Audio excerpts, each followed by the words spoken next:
Hello everyone. இன்னைக்கு Sunday காலையில் ஏஞ்சேன். ஒரு 1 ஹவர் வாக்கிங் போனேன். அதுக்கப்புறம் யோகா பண்ணிவிட்டு நல்லா ஸ்விக்கியில் சாம்பார் இட்லி ஆர்டர் பண்ணி சாப்பிட்டுட்டு அதுக்கப்புறம் படுத்து தூங்கிட்டேன். அத்தோட இப்போ மணி ஒரு 2 இருக்கும்.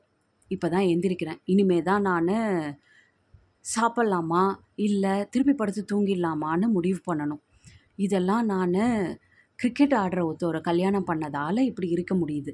இதுவே இல்லைன்னா பாருங்க, இந்த ஞாயிற்றுக்கிழமையானா கறி மீன் இதெல்லாம் வாங்கிட்டு வந்து போட்டு இதெல்லாம் சமைச்சு கொடு சாப்பிட்ணும் அப்படின்னு சொல்லுவாங்க.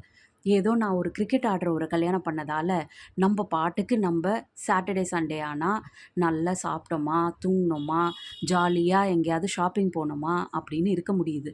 நான் பாருங்க, இது தெரியாமல் இவ்வளோ வருஷமாக சண்டை போட்டுட்டு இருந்தேன். ஏன் சாட்டர்டே சண்டே ஆனால் வீட்டில் இல்லாமல் வெளியே போகிறீங்க அப்படின்னு சொல்லிட்டு.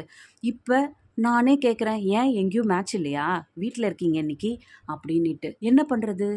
இருக்கிறத வச்சு தானே நம்ம சந்தோஷமாக வாழ முடியும். நான் இருக்கிறத வச்சு எப்படி சந்தோஷமாக இருக்கிறதுன்னு தெரிஞ்சிடுச்சு எனக்கு.